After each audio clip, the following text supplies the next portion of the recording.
Hello everyone and welcome to my July review. Essentially what this review is it's something that I got from a Paul Miner podcast. Paul Miner is a productivity blogger, and he basically did this kind of accountability overview style thing of all that he does. And what I wanted to do is I wanted to do it in some sort of video format. So here's my video for my July review.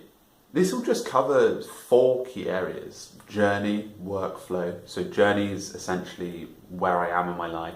Workflows, organisation and productivity essentially.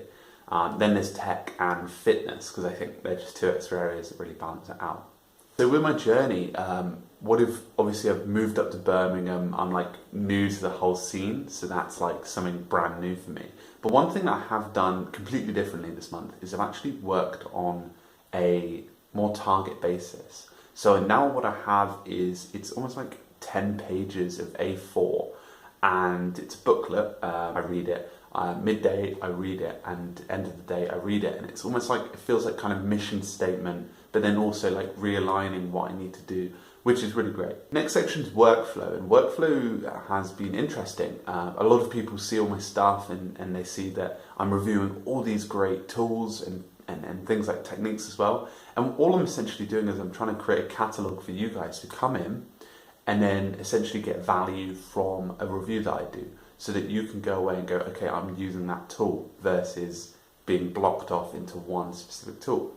So one thing that I continue to use is for my tasks is Todoist. I've had no problems. I actually tried to break it off. So what did I try to do this month?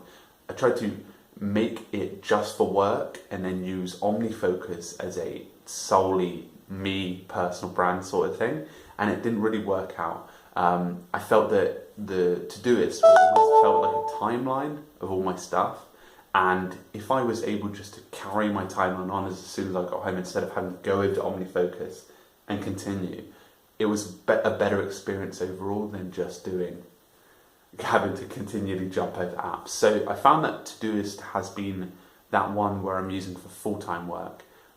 All the time, everything in one, and just utilising the lists on the side a bit more effectively, renaming them and making them a bit more fine-tuned. So Todoist continues to be my task management app. Next one is Evernote, and for those who don't know, I continue to use Evernote for my information systems. I've been using Google Drive a little more, but based around collecting information through my day and referencing it, Evernote continues to be that primary one. Next one, obviously Sunrise, and Sunrise is a very popular calendar app, and you guys have seen me use it, but this month I've had a bit of a different take on calendar apps. So what I've been doing is I've been using the native iOS calendar app, Apple Cal, and embedding all my Google Calendar stuff inside it. It actually, instead of using Sunrise, based on what it looks like, the Apple Calendar in iOS 9 beta, it just looks a little more open, looks a bit more friendly, and I feel Sunrise is really slacked off in the design department. I don't know whether it's like me overusing it, or I don't know, like Sunrise's feel just doesn't feel as strong anymore. So what I'm doing is I'm using Apple Calendar based on its more kind of full bleed approach of the design. And I think that's just more of my kind of technical intuition on that, but I'll let you know how that goes. I'm continuing to use Sunrise for the web and inviting people to meetings and things like that, but also using the Meet feature in the calendar keyboard settings, which is really great actually. It's one of the best features. So in the last month, I've done a lot of review on how I use my technology, and I've moved from my Acer C720p Chromebook, and I've moved it over to a Toshiba Chromebook 2. A little bigger, better RAM, better screen definitely, and that's a decision based on issues I've been having this month with the Chromebook, it being a slightly, so when I'm editing multiple things, it being a slightly slower experience. So I've moved that, and I'm also going to pass on the Chrome base, which is my main desktop computer, which is a weird decision, but I'm going to be doing that. And then also continue to use the iPhone 6, but with the iPhone 6 and Moto 360, Moto G, I want to I want to purchase a wireless SanDisk. The new wireless SanDisk basically allows you to push anything from here or your iPhone over to that flash drive across your day, and then you don't have to store it on the device, which is great. So I'm going to be doing that, and so that's tech in general for me. Oh, sorry, missed out there.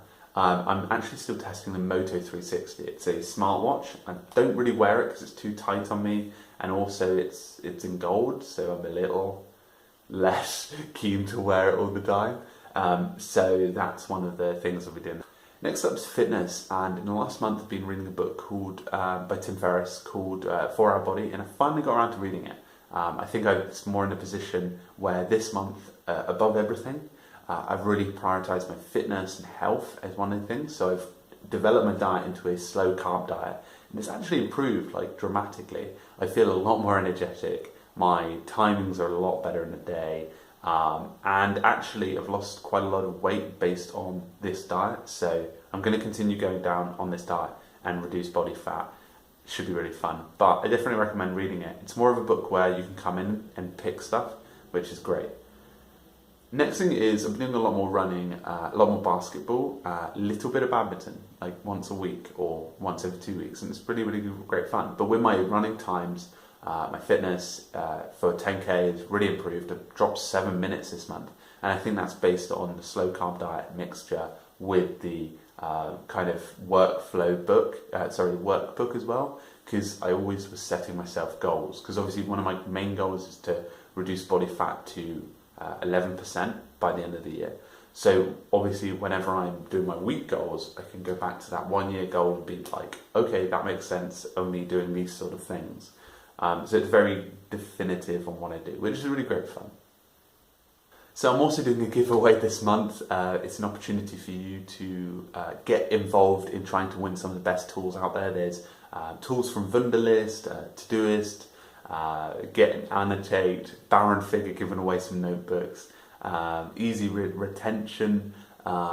There's also some really great stuff in there. Any doer giving away some stuff. It's like packed. So go in there, apply, and you can be in the chance to win some of those. So it should be really great fun for you. I'm really looking forward to what my channel can offer in the next few weeks. I'm almost hitting 600 subscribers, so I need to boost that up. So if you can share one of my videos today, I'd be really excited, whether it's on Twitter or Facebook or whatever. I'd really appreciate if you like one of these videos to share it, because it helps me grow the channel. So thanks very much everyone, and make sure to have a great week and keep productive. Thank you.